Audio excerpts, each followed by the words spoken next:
क्या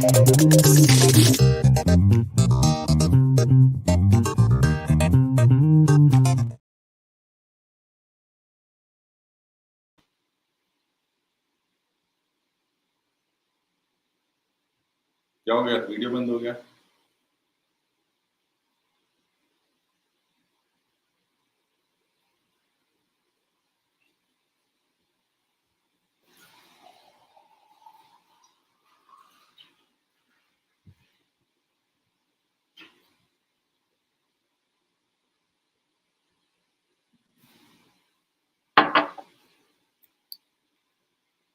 हाँ सुमित, क्या हुआ? वीडियो बंद हो गया?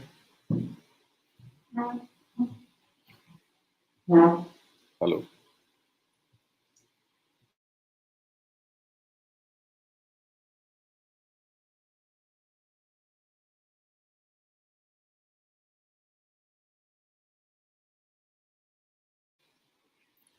Hey, good afternoon, good evening, good morning, everyone.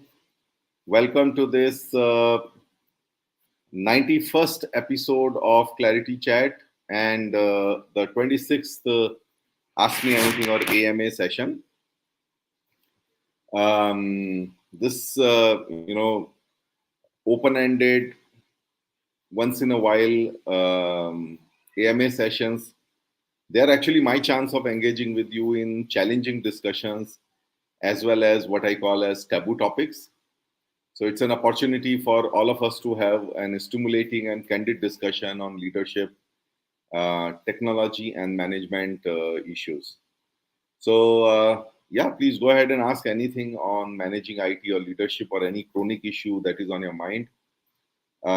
We all know that technology is necessary but not sufficient for driving business performance, and whatever else it takes beyond the necessary is discussed here.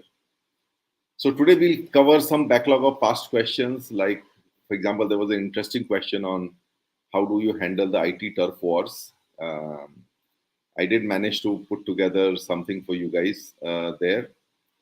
And then recently I mentored an IT leadership team on the IT roadmap. So I have some thoughts from there which I can share with you. And of course, we'll balance these with the audience questions, which of course take the higher priority. So as always, you get the honest answers, case studies, or practical approaches. And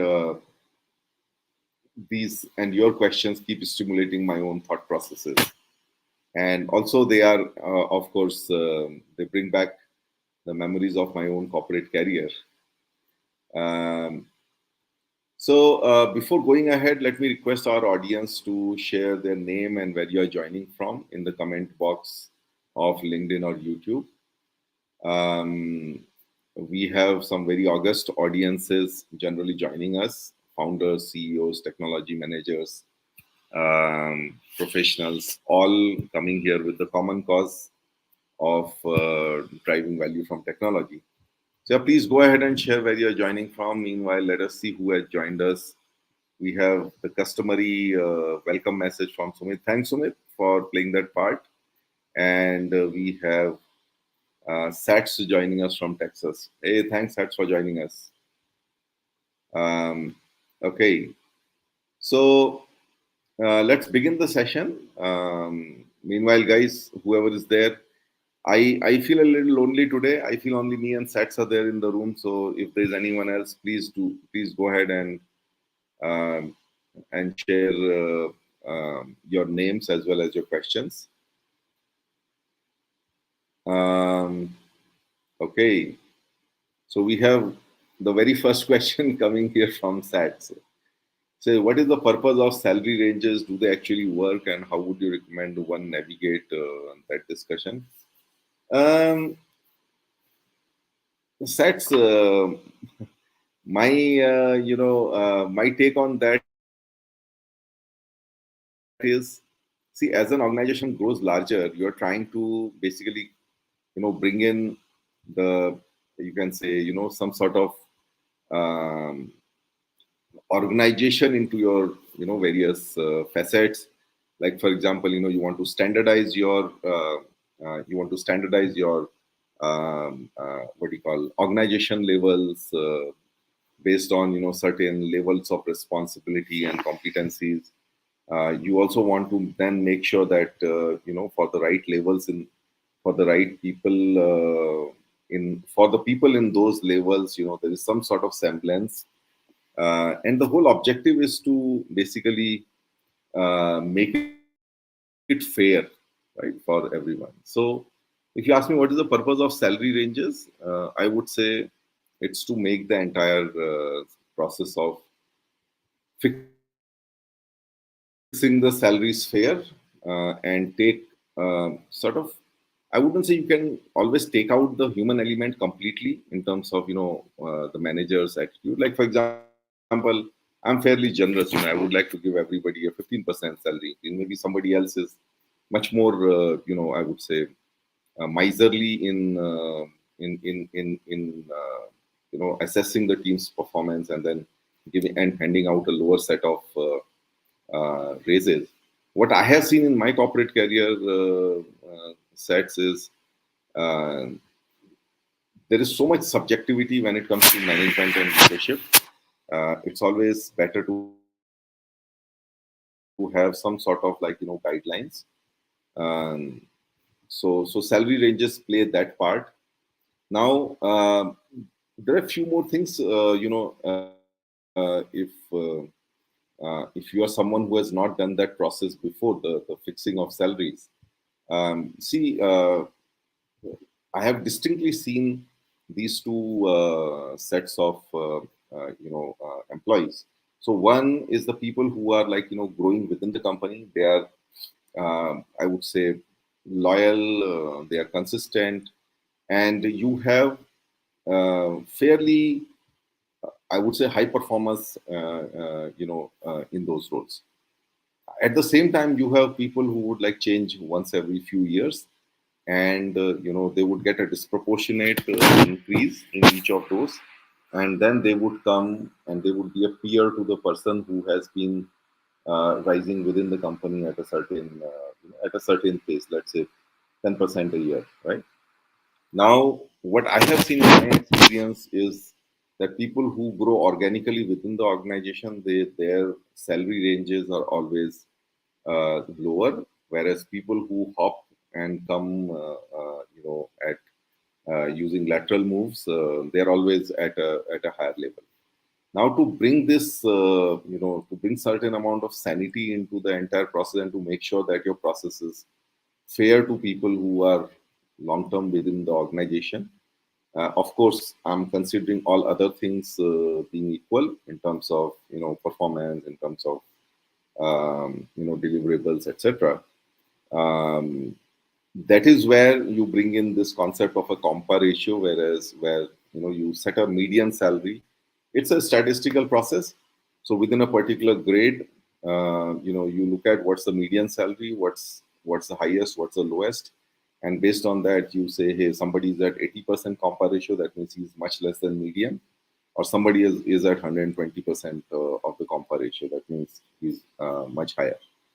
And then what you do is, within the managerial leeway that you have got, you would, let's say, for the same performance, you may give, let's say, a 10% increment to somebody at 120% Compa ratio, but you may give the same 10% plus an additional, let's say, 10% to bring the Compa ratio closer. That means to make people move more towards the 1.0 mark on the Compa ratio, or 100% mark on the Compa ratio, especially high performers who are below the Compa ratio, right? And over a period of time, the whole idea is to get this, to make this, to bring this closer and closer to the median. Of course, you can never bring it because people will move out, new people will come in, they will again come in at 130% of your Compa ratio.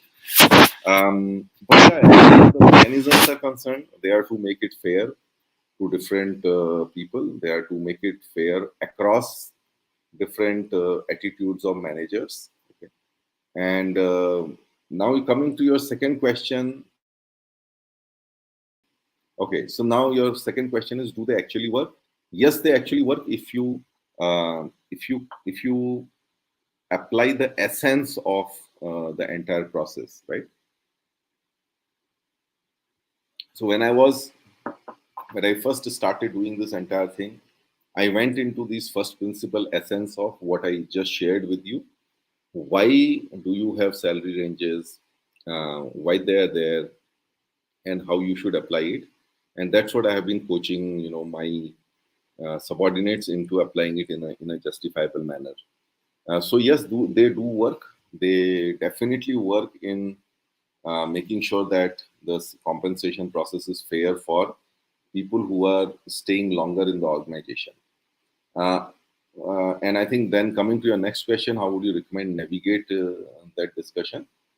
So sets. Uh, I mean, this is the process for, let's say, the majority of the people. I think where your question is coming from is for the outliers.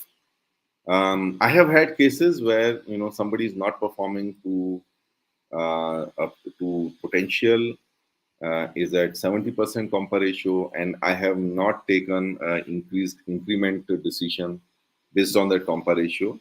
And then those people are sort of target of my mentoring discussions or any kind of performance interventions. Uh, the whole thing also helps you makes make sense of the process to your subordinates, because they are going to ask you that, hey, why did I not get this kind of an increase? And that's when you can, I have explained it many times to many people how these compa ratios work. And and sometimes these people who have come from outside would throw a question at me, and then I'll lay out the entire process with them, and I would ask, is it not fair if someone who's growing within and is performing at your level, shouldn't we try to bring them closer to your performance? And many a times, when you look at, when you try to explain this to people, one perspective you must always give them, sets, is not a personal one, because a personal perspective is always colored.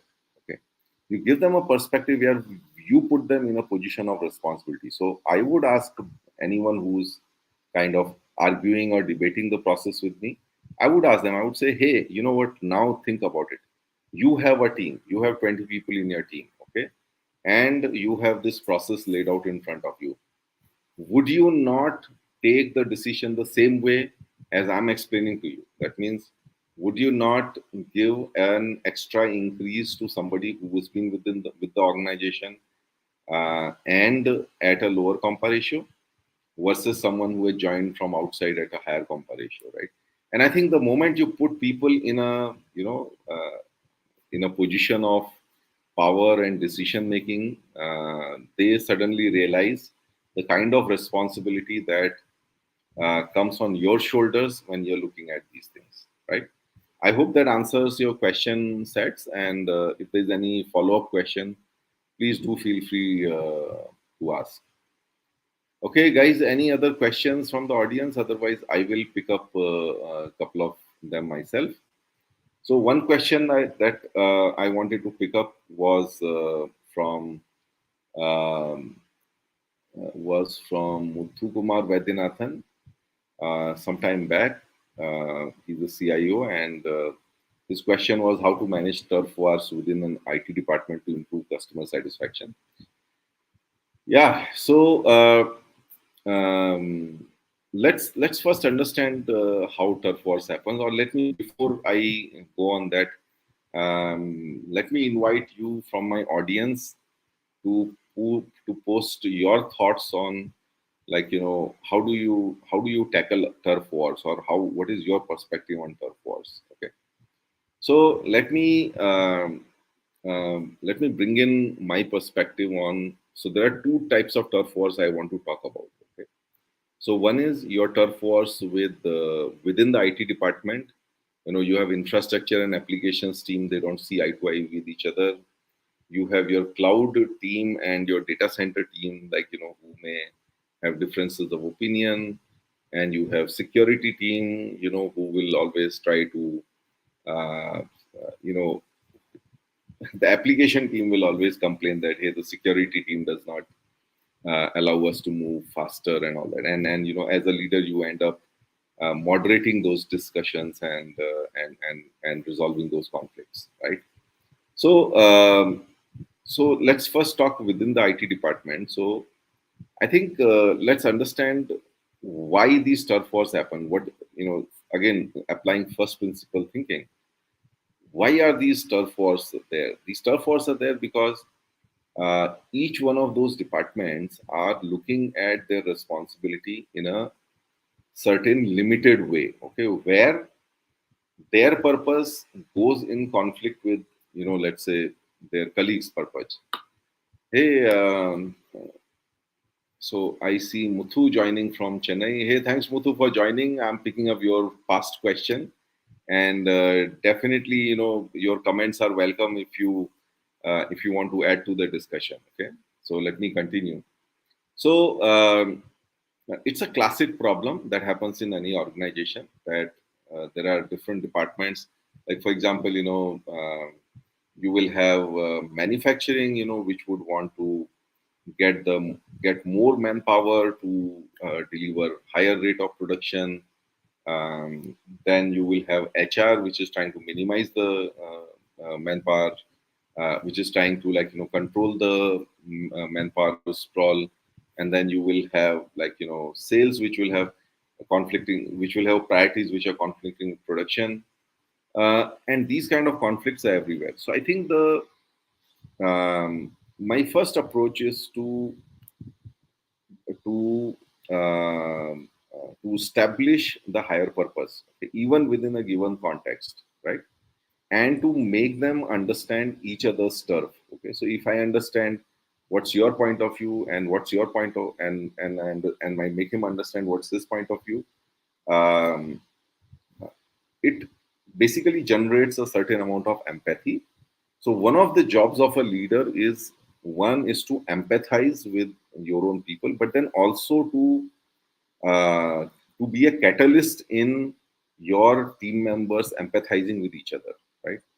So maybe, an HR will not be able to communicate the point of view, its own point of view or its own priorities in a manner which may appeal to the manufacturing guy, right? But so it's the leader's job to basically set out these priorities and be the translator of those priorities. Now, similarly, in our case, it's a CIO's role to, let's say, uh, bring out the the constraints or the anxieties of infrastructure team, or let's say of the security team, to the applications team, and to also bring out the pressures that applications teams face from business, and lay it out to the infrastructure team.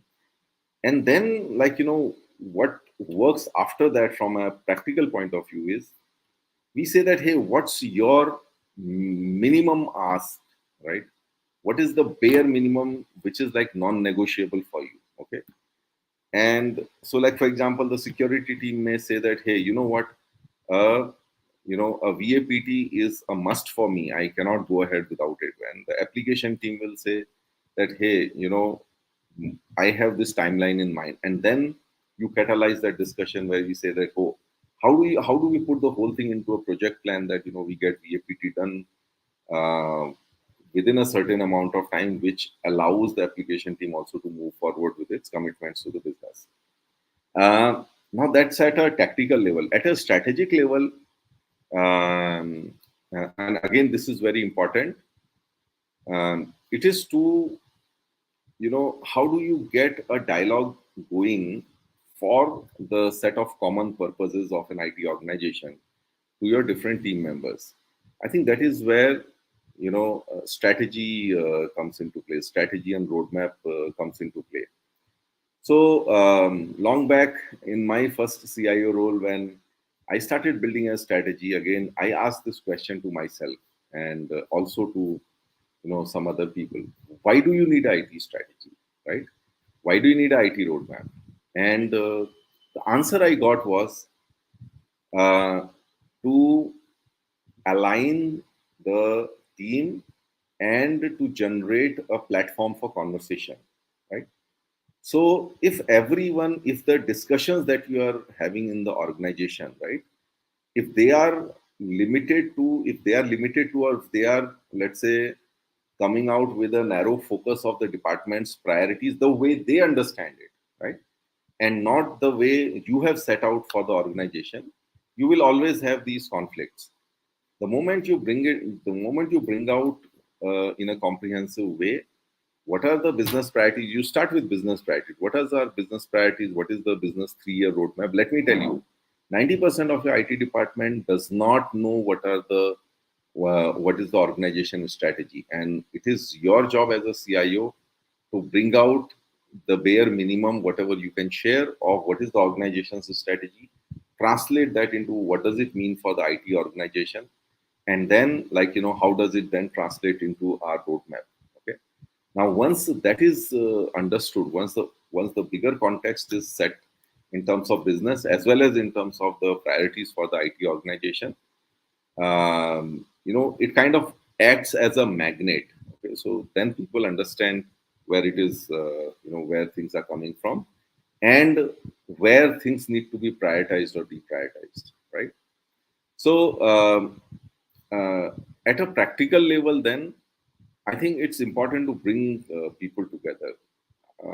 When you look at the diversity of competencies that we have in technology, even in infrastructure, you may have 5 or 6 very, very exclusively different. The people may not understand fully each other. Like, for example, networks versus desktops versus databases versus system administration versus data centers, and these are, like, with very little overlaps between them, and therefore you have a natural consequence of that, which is that there are misunderstandings, and therefore there are turf wars. By the way, IT departments are supposed to be the most siloed in my understanding, whether somebody likes it or not, I must say, with my experience.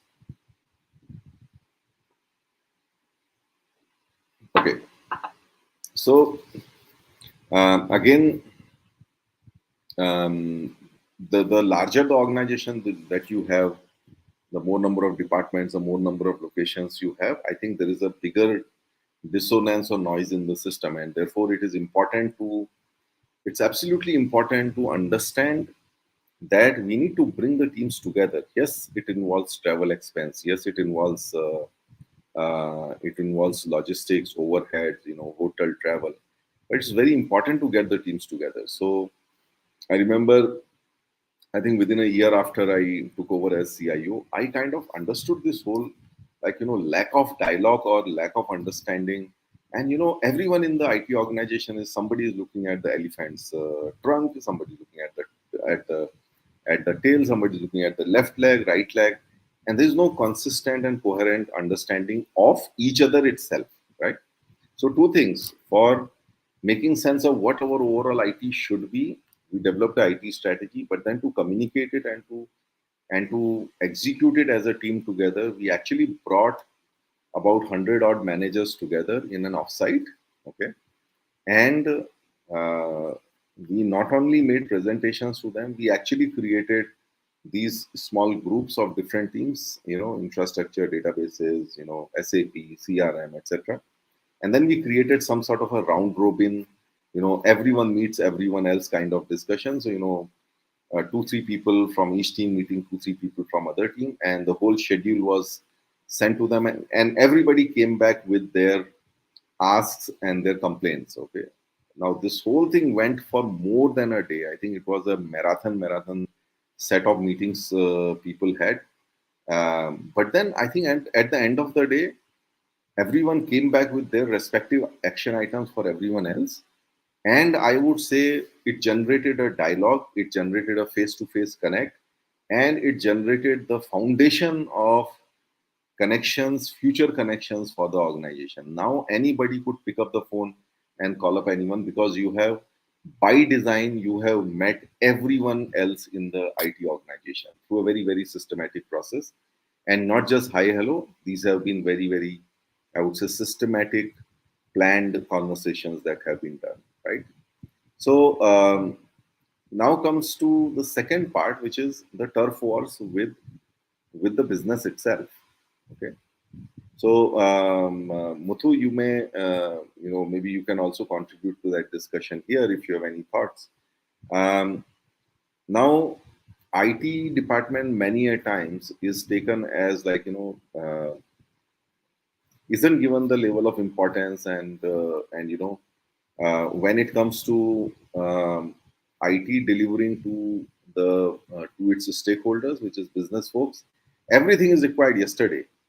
But everything that the IT department wants from the business, whether it's a downtime, whether it's a UAT, approval, um, anything, it is, like come tomorrow. Okay. I think there is a need to balance that equation, and I think that's where it's very important to have. It's sometimes important to flex your muscles. Okay. Now, I wouldn't advise it in as a as a power game, but definitely, when we come to our Indian philosophy of STDB, which is Samdam Dand Bhed, okay, many a times you have to resort to Dand in case of certain departments. There may be sometimes powerful departments, but you need to have those kind of posturing, I would say. Okay, we must not ever do anything that significantly impacts the organization itself. But many a times, unless you bare your teeth, you are taken as like as somebody who can be who can be trodden over. So, an example, and again, this is one of the taboo topics. I warn you. Okay. Um, with a particular department, we always had this question that everything they want is required yesterday, and everything IT department wants from them is required tomorrow. Okay. And once it so happened that we were not getting project approvals, we were not getting UATs, and there were multiple things that like our team was like really flustered with those guys, and they came back to me, raising their hands. Yes, these guys are pains in the neck, and um, and like I how to tackle them, and nobody wanted to deal with them.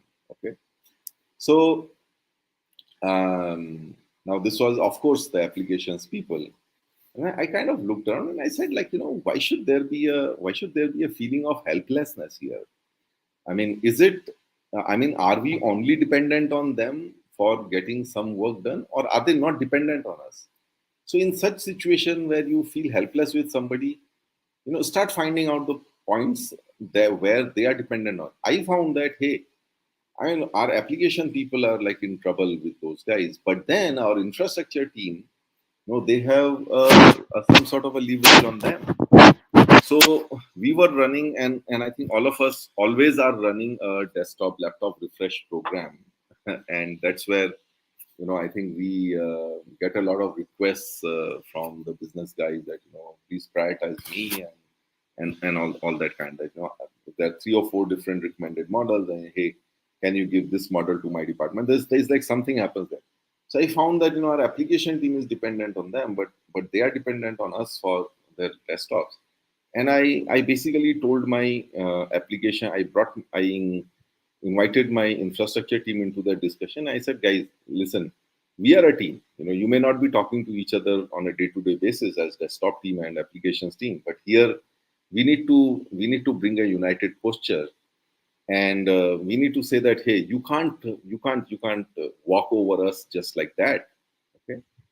And yeah, teams were fired up. They're like, first time they realized that we hold a certain power over business functions as well. And they simply stopped their desktop laptop refreshes. No questions, nothing. And they simply said that, hey, anybody from the department complain, they say, talk to the CIO. I said, you send them to me. And very quickly, I think, the word got around and people understood that, listen, you guys are creating a pain for us on the application side. So, Jagdish has decided to, create some pain for you where you have certain dependency on us. I think that word is spread around, and from that day onwards, from that time onwards, people stopped taking IT for granted. That whatever you tell IT, it will do, but whatever IT asks you, you will not do. Right.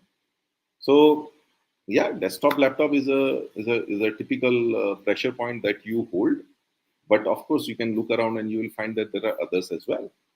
Um, you can take that argument further, and you can say that, listen, I'm going to prioritize projects, or I'm going to prioritize, let's say, discretionary efforts where I get better support or better engagement from a particular department.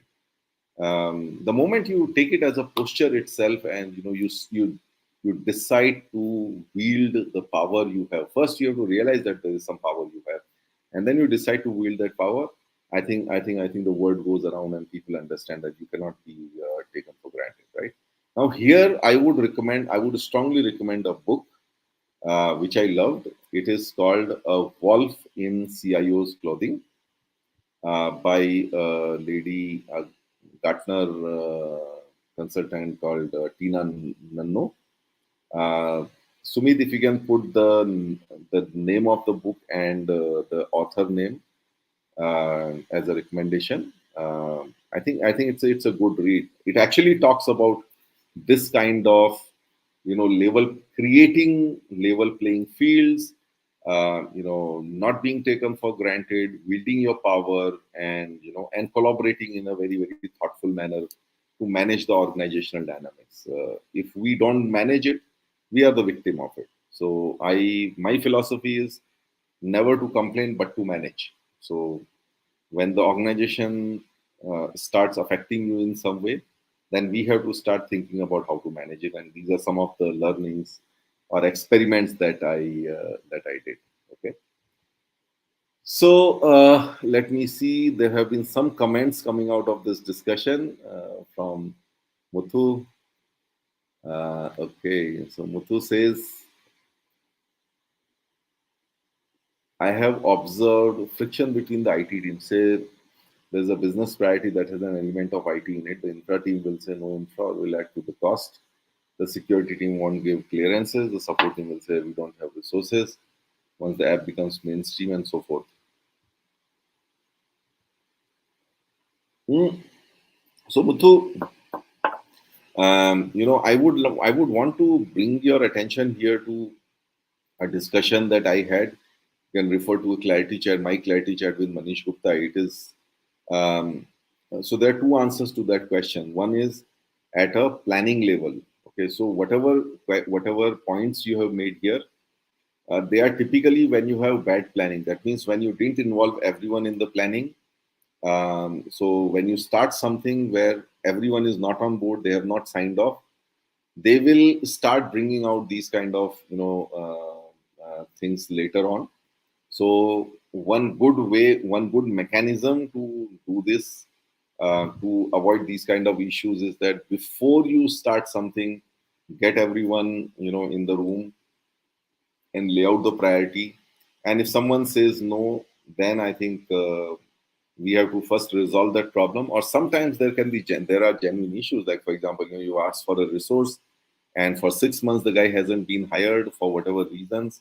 Then I think we have to use some of these constraints also as backstops or back pressure points to other departments. Somebody should say that, hey, you know what, HR is not hiring. HR is not doing its job in hiring people. So how do we take on more work, right? Sometimes if it is a genuine turf war where that somebody has the capacity, but they are just flexing their muscle. I think it is what definitely works is to create a viable alternative, right? So when you say support team says that we don't have the report resources, once the app becomes mainstream, I mean, you genuinely start talking to the partner who's doing that program for you, that, hey, you know what, I would like to give you support as well. Give me a support contract. And then you ask the support people to vet that contract, saying that, hey, you don't have the capacity. I'm going with them for support. They will give you a few people for the support. Why don't you vet their contract? I think I think the message goes loud and clear that you are not going to be taking any nonsense, and you're going to create alternatives. So you have to be, you have to, in your spirit, you have to become unstoppable. uh, have a certain amount of creativity brought in terms of finding solutions. And anybody who becomes a bottleneck, I mean, just go outside and debottleneck that particular department. And partners are a good way. I know it seems a little, impractical to you, but I can tell you, the capacity constraints that I had when I took over my first CIO role, and how these turf wars can be managed by creating those viable alternatives, by sort of, actually you have to tell people at their face that, hey, you are not is indispensable. If you act indispensable, I'm going to bring in an alternative. So sometimes that works. uh, but of course, each problem has its own tactical solution. And in Hindi, as they say, par updesh kushal bhau tere. Preaching is always easier. So Muthu, I understand if you think that preaching, Jagdish is preaching, and it's always easier. But yeah, definitely, if there is something specific, we can definitely talk offline. Okay. Okay. So coming to your other question, how can you give guidance on how to align each other, aligned KPIs? So Muthu, if you are asking about the IT team, aligning the IT team along each other, I think I am very, very uncomfortable if you don't have a scorecard. Okay. So in all my, right from very, very long back, or 20 years back, I've had a balanced scorecard. So this balanced scorecard, has, financial, customer, process, and capability metrics. And what I have always done is at least to roll it out to the next level and to the next level, and create a certain amount of joint ownership of these KPIs. What that means is that any particular KPI will uh, have at least two owners. Okay. And that means that one guy cannot blame everybody else for not achieving that KPI. So, you may sometimes break down that KPI into two different KPIs. Okay. Like for example, let's say, take a KPI on program success, or like successful rollout of programs.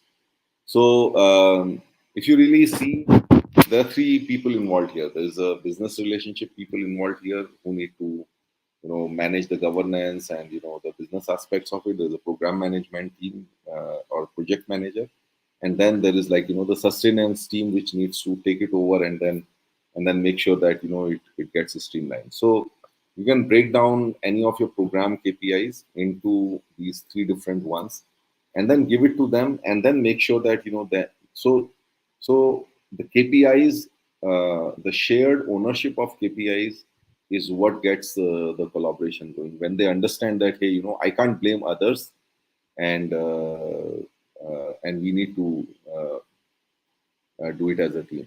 Okay. Yeah. So the next question, it's almost becoming a full discussion on turf wars.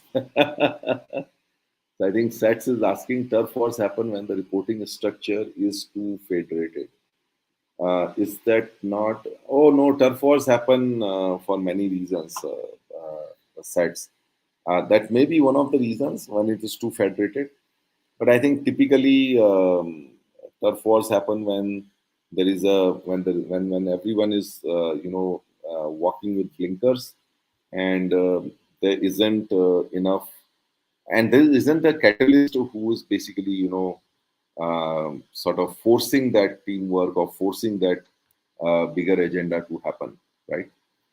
Um, so many leaders, they are comfortable, if everyone is working in their own turfs, and basically, as a leader, it is actually much easier for you to blame it on the team many times, or like just blame it on somebody else outside your department. Uh, what is the next question from Sat? I was told that 1 to 2 report is would clear up the op chain. and create art vertical alignment. I don't understand that what you mean, sets. Well, if it means the span of control, which is how many number of reportees you have, um, see, I have seen people having 30, 40 reportees, and I have seen people having like, 2, 3 reportees. There's no right answer. What I have always tried to do is to make sure that I don't have more than 6 to 7 reportees. The reason is this because I also look at my role as a mentor to my reportees, okay, and as a mentor and guide and troubleshooter for my reportees. And if I have to have a sort of regular engagement with them, let's say even if it is monthly once, okay, I can't do monthly one-on-ones with more than 6 to 7 people, apart from all the other work that I have to do. If it is just 1 or 2 or 3 reportees, then you may end up micromanaging, and there may be a too much of a duplication. If you have 30 reportees, you may not be able to give each one of them time, and when you have to do the annual appraisals, I don't think you will be able to give them substantial feedback, and you will simply, I mean, and you would actually create more dissatisfaction. However, in certain cases, where I would say at a top leadership level, when you have a CEO and like multiple independent CXOs or department heads working, where they are, let's say, let me call it, they are CEOs of their own departments in their own right, and and responsible enough. I have seen that model work where you have 20 people reporting to the CEO, and it's all fine because they don't need that kind of engagement points or mentoring or guidance from the CEO, right? Okay. Yes, Muthu, you got it. High-end laptops, better memory. You got some pressure points. Use them. Okay. Fall in line. Yes. Um, yeah, absolutely, absolutely, Muthu. And yes, I'm bringing in this recommendation from Sumit, which is, message from Sumit, the book recommendation, A Wolf in CIO's Clothing by Tina Nono.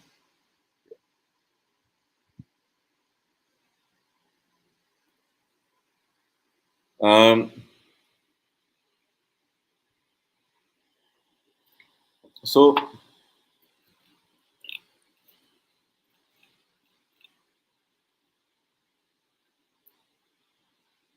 uh, I see a comment from Sat saying, please avoid using the resource tag to a human capital.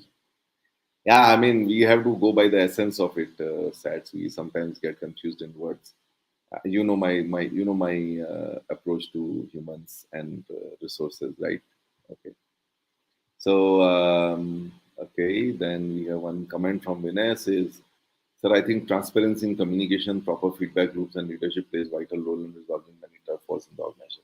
Absolutely, and many times when you force people to work together, one of the things that has always worked for me in resolving turf wars is when somebody comes with a problem with respect to some other department, I set up a meeting with both of them and I set out an agenda and I tell them that, guys, please come prepared, please talk to each other before you come to me, and this is what we need to resolve. And I identify the problem accurately and like put the necessary agenda in such terms where they understood that like that we got to solve the problem and not play games with each other. It's almost always worked for me when I have had two people who are not seeing eye to eye with each other sitting in the room along with me, and I'm driving a non-offensive discussion, which is focusing on the issue and not on the personalities. That's another thing as a leader that we need to cultivate is how do you drive discussions where you protect the people but you attack the issues. Typically, it happens the other way around. You attack the people and you avoid the issues, right? Or the issues become secondary, the attack on people becomes primary. So we just need to reverse that equation. Okay. Um,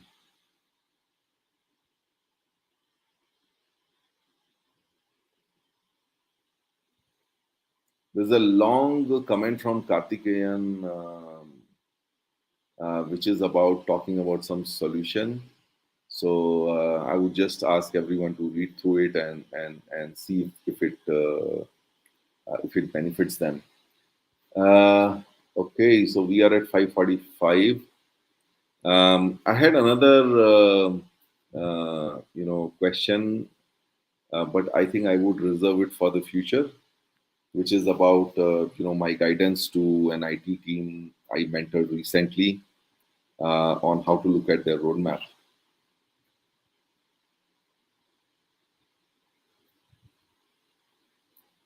Um, we do have some time, so let me summarize it for you. Um, so, as always, what happens in technology is you have problem of plenty in terms of the number of things to do. Okay, so I was talking to this team, leadership team, and I just looked at their roadmap and their wish list coming from the leadership challenges that they had in the recent past. And I was like, oh my god, like too much to do in too little a time. And still you have to handle the organization bureaucracy and everything. So as I dug deeper, there are a few principles I left with them, which I want to share with you. So number one is that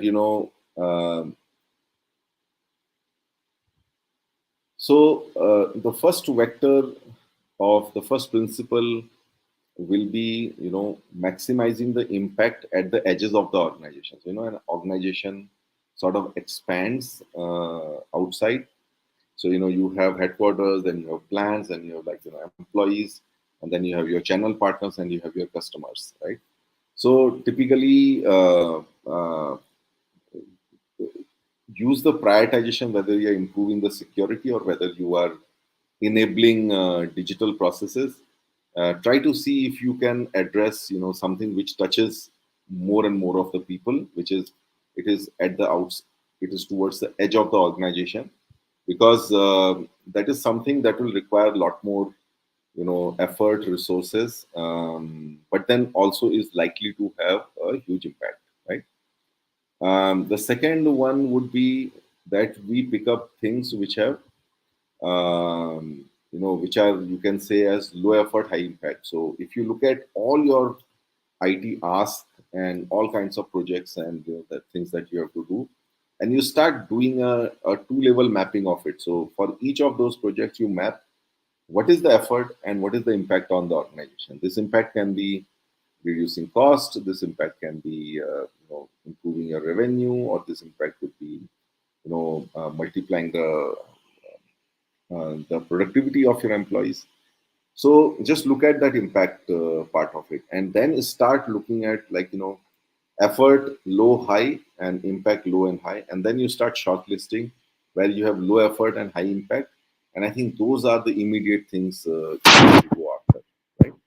Now, the one I just now told you before this is like a high effort, high impact, but that is still should be prioritized because that has got the maximum impact on the organization. But the first priority should be to the low effort, high impact. The second thing is that typically when we have a technology roadmap, we have a laundry list of technologies, right? And then we assume, and that assumption is not a wrong assumption, but the assumption is that, hey, you know what, this is something we have to do for the entire organization. Okay. Now, so my guidance to the team was to not make that assumption, and for whatever program prioritization you are drawing up, you also draw up a deployment prioritization. Where would I do it first, right? So, for example, if there's a security, a new set of security controls you are bringing in, you would want to bring them in the most sensitive or critical part of your organization. Let's say, you're working with, let's say, overseas customers, right? Who have high sensitivity towards information security related issues. You would want to prioritize on that part first, and then then you want to bring it to, let's say, the top 2 or 3 levels of the organization where there is the maximum concentration of confidential information, right? And then you may want to do further waves. So So when you start looking at it that way, you say, hey, you know what? It's not every thing that we want to do, okay, doesn't have the challenge of scale of an entire organization. I can take it, I can roadmap it, and I can create a physical deployment roadmap, which is also, you can say, which can optimize my resources. Okay. Now, at the same time, another question coming from the team is change management. How do we drive change management? I think that is simpler in my view, and that's from my perspective because that's how I used to do it. See, change management, in my view, is not the job of IT. IT, it is the job of IT to a limited extent of designing the process or being a catalyst. The change management is most effectively and most optimally done when it is driven by the leadership itself. Okay, so my guidance to them was, hey, whatever you are doing, whatever has the max, whatever of those programs have a user impact, okay, um, work with your CEO and let CEO send out a communication. You design it, but the CEO, it goes from CEO's desk to everyone that, hey, our IT team, our technology team is going to do this, and these are the few areas that your work may get affected, or you may have to change your processes, but that's the way we have to work in future, etc., etc., etc. Now, is that enough? No. The next thing is, anything that you start always has questions, always has challenges, always has queries. And where is the best place to address these? These are in different forums. So the next thing is to, like, whatever you are deploying, take the first discussion you must have is in the leadership team. So the CEO and the leadership team make a presentation to them, answer their questions. You may have to engage before the meeting itself, in a few one-on-one, just to understand, like, how much you need to explain, and what kind of questions you are likely to expect. But you do that if you have a very effective meeting where you leave everyone with a feeling that, hey, this is what we must do as an organization. Now you have the buy-in of the entire top layer of the leadership, and that conviction is important. If they are convinced here that we must do it. Let me point the camera correct. If they're convinced here that we must do it, then I think half of your battle is won. Okay. You can further, depending on the size of the organization, you can drive that message further. That means now you go to the next layer. Now you go to the leadership team, each of the leadership team members of your CEO. They have their own leadership team. That means the second level of leadership team, and you go and make presentations there and try to convey and answer their questions. Their questions will be of a very different level than your top, because they will be more related to the impact on operations, the impact on people, the kind of anxieties it will create for people. And these sessions will not only give you a platform to explain and to answer their questions, but it will also get you a lot of insights and a lot of inputs for your employee training sessions or your employee communication um, sessions, etc. So this is so change management is simpler if it is driven by the top, and it is driven at different levels of the organization, where you are the catalyst, you are the orchestrator, but the messaging is always driven by the top leadership. Well, just to conclude that point, it's a very interesting one, that whenever we had to send any announcement, any IT announcement in the organization where we wanted people to do something differently, or there was any kind of impact, we it was not I who sent out that communication, or it was not one of my leadership team members. We actually gave a draft to the plant head, or the department head, or the division head, and we asked them to please send it from under your signature on your letterhead to all the people in your team. Think about it from a human psychology point of view. A letter coming from an email or communication coming from IT team is always ignored. It goes to your other mailbox. But if a communication comes from your department head, you always read it because it is related to your operations. It has some impact on you, and just like work on that psychological lever, right? Okay. So let me now move towards concluding this session. We have 4 minutes left. I have one clarification from Sats, and he says, from personal experience, you're best to add value in people, but you wanted to call it out so that audience can subliminally get the message. Absolutely, absolutely, Sats. I take your point, and my apologies if I use the word resource. Yeah, we have to be conscious about the words that we use. It's the human capital. uh, I would generally call it capability. Human beings are the most important part of your capability. The entire knowledge of the organization resides there, so yeah, we should not take it lightly. I agree. uh,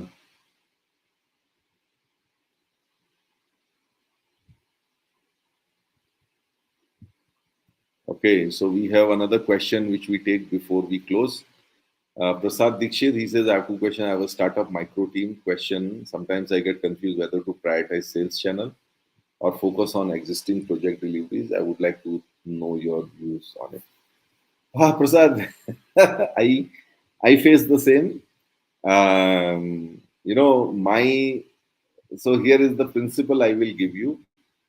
Um, I have very firm belief that in today's world, in today's hyper connected world, business comes from recommendations. Okay, so uh, if you have this push comes to shove, if you have a situation where you can either focus on a project delivery or you have to focus on sales, my bias would be towards project delivery, because if I take my eyes off that, and the customer gets and if let's say something goes wrong, or if the customer is not satisfied, I am going to lose my future sales, because I'm then not going to have a positive recommendation from the customer.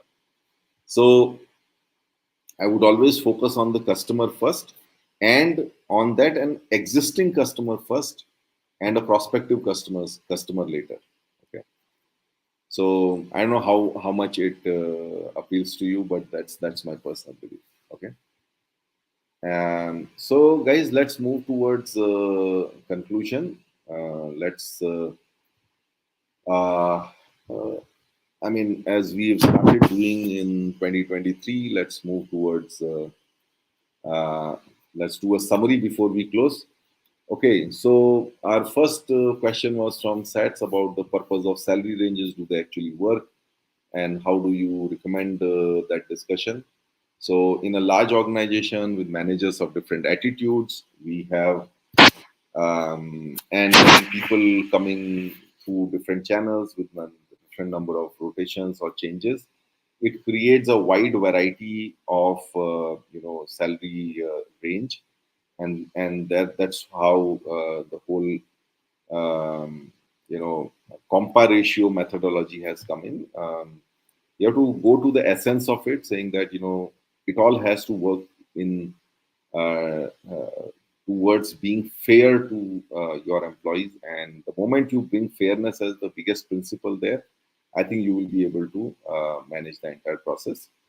The other important part of it was to when you have a challenging discussion with one of your reports about challenging the methodology itself, I think you should direct it. You should put them in a place in the position of a decision maker. uh, Imagine them to have a team of 20 people and they having to take similar decisions. How would they use the process if not the way you are using it, right? Then our second discussion was on managing turf wars within IT department. Most of our session was on that. Um, we have to establish a higher purpose with your teams. We have to, as a leader, we have to generate the empathy within the teams. by sharing one's pressure with the others. Um and then always bring the teams together for discussion. Never entertain someone complaining about the other without the other person being present in the room. Okay. And very importantly, if you have a multi location kind of environment, uh, invest some time and money to bring people face to face and generate, a connect where which sets a foundation for the future where people are feel comfortable enough to, like, just uh, call pick up the phone and call one of their colleagues in a different organization. On the turf wars with the business, we talked about Samdam Dandabe. We talked about different teams in IT having different set of leverages. You need to bring the team together to see where we need the leverage somewhere, where somebody's acting tough on us. Can we act tough on them? Typically, desktop laptops happen to be the easiest of the levers that you may have. But of course, if you want to dig deeper and and be politically very very savvy into this area, you can read the book "A Wolf in CIO's Clothing" by Tina Nanno. Somewhere you will find that the book talks about the old Indian philosophy of Samdam Dandapet, but in a slightly different avatar. Okay. We talked about aligning KPIs, so I recommended using Balanced Scorecard. Uh, then, what is the optimum number of reportees within your team? Quick discussion on, what is it? If there's too much of overlap, you have 2 or 3 reportees. There can be micromanagement, and if there's, like, 30 reportees, you may not be able to give them time and attention. But of course, at what level in the organization you are, it depends on that, whether what kind of guidance and mentoring people need. At a very very senior level, you can have 30 reportees because each one of them is capable of taking their own decision, doesn't require guidance, right? And finally, my recent experience on guiding some team members on the roadmap. So a problem of plenty, you have to put things into a technical roadmap as well as a deployment roadmap. And then we talked about change management, where IT team has to be the catalyst, the designer, but the execution has to be done by the leadership, the CEO, the direct reports of the CEO, and their direct reports. And that's where, as IT, we need to have those small forums, discussions in those small forums, where our whole purpose has to generate the conviction with each of the leaders top down, that this is what we must do as an organization, this is what I must do as a division, this is what I must do as a department, as a factory, as a function. And the moment you are able to generate that conviction, you are able to engage and generate that conviction, uh, you have shifted the entire onus of change management onto the leadership within the operational organization. Right? And then finally, we had a question on whether to prioritize on sales on project deliveries. My personal take is, always, a bird in hand is better than two in the bush.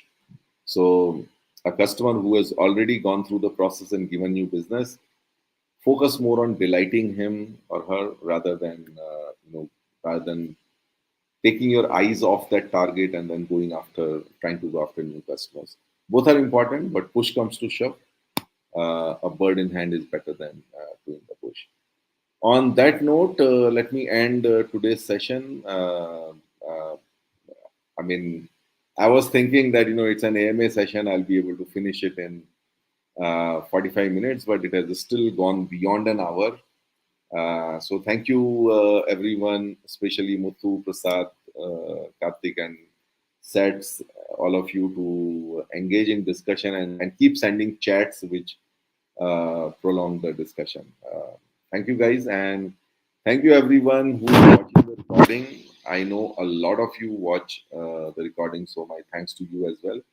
And to everyone out there, thanks for joining and have a great weekend. See you. Bye bye.